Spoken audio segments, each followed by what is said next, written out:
Welcome back to my series Star Citizen Cinematics Explained, where we take a closer look at how to improve your cinematic shots in Star Citizen. In the last episode, we talked about the basic camera controls available in the game. If you haven't seen that episode yet, you might want to watch it first. I will link the video in the info box above. In this episode, we will take the idea of camera controls a bit further. I'm going to explain some of the external tools you can use to control your camera in a way that will help you achieve a cinematic look.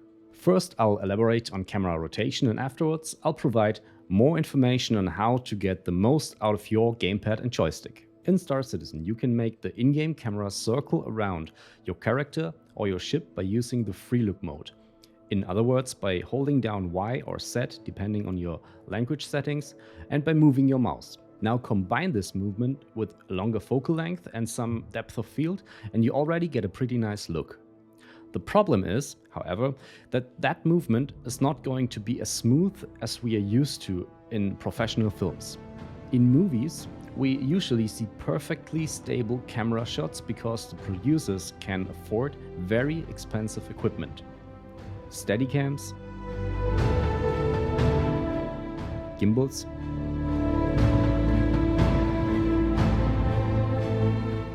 cranes,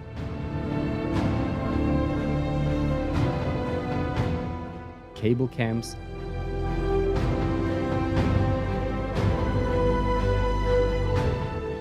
or even dolly systems help move heavy camera setups slowly, and they avoid jerky, distracting movements.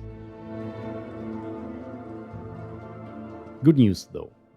In Star Citizen, we can mimic some of these movements by either tweaking some of the settings or by using external hardware. Tweaking your settings is super easy to do, and it doesn't cost you anything. Keep in mind, it will not achieve results as good as when you use external hardware, but it still is an option worth considering. So if you rotate your camera using the standard settings as I mentioned before, the camera accelerates and decelerates a lot, which leads to an unsteady movement. This irritates most viewers because it distracts from the content and instead draws attention to the camera itself. To smoothen this movement, we have the option to change the mouse smoothing under Options, Controls. Just set it to its maximum of 1 and go back to the game. You will still notice the acceleration and deceleration if you move your mouse too quickly.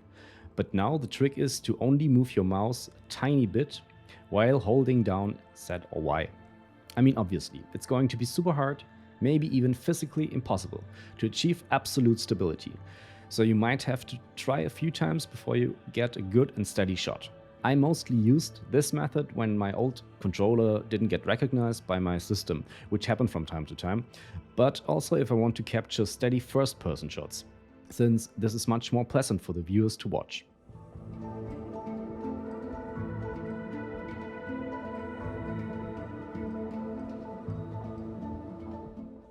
The other method, the most common method, to get great cinematic shots is to use a simple gamepad. The gamepad allows for continuous, very slow and very steady motion. Most of the time, I used an old Xbox 360 controller, but recently I switched to an 8-bit Do Pro 2. This is a pretty neat wireless Bluetooth retro controller that comes with a great software that lets you fine-tune its settings. I will drop a link in the video description. Using this one or any other controller, you have precise control over the rotation of your camera, and with a little practice, you'll be able to increase and decrease the direction and speed of the rotation. I also recommend assigning the free look modifier onto the controller, otherwise you have to operate the keyboard and the controller at the same time. The one thing I dislike about this method is that the sticks are very tiny, and as we all know, the smaller the leverage, the lower the control.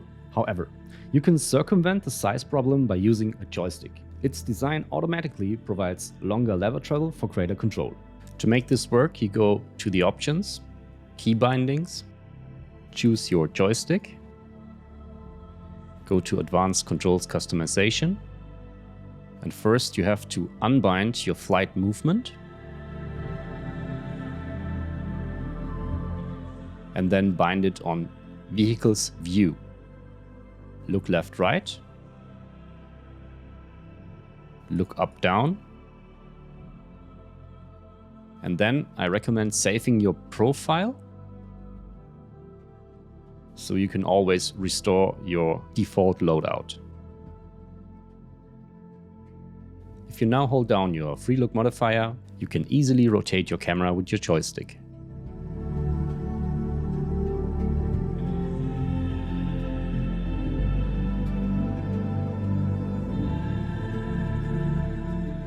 I'm using the $50 Thrustmaster 60000M that I got on eBay for $25, but every other joystick might do as well. Of course, you can also fine-tune the response of your device in the game settings.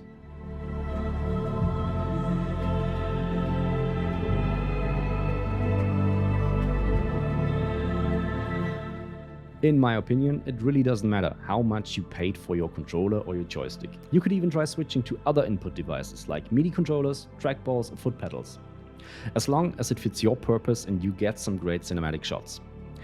In conclusion, I showed you two methods you can use to mimic the slow and steady movements you find in movies to create perfect cinematic shots in Star Citizen, either by tweaking some of your settings or by using external hardware. This is it for today. I hope I was able to teach you some new things and that you enjoyed watching this video.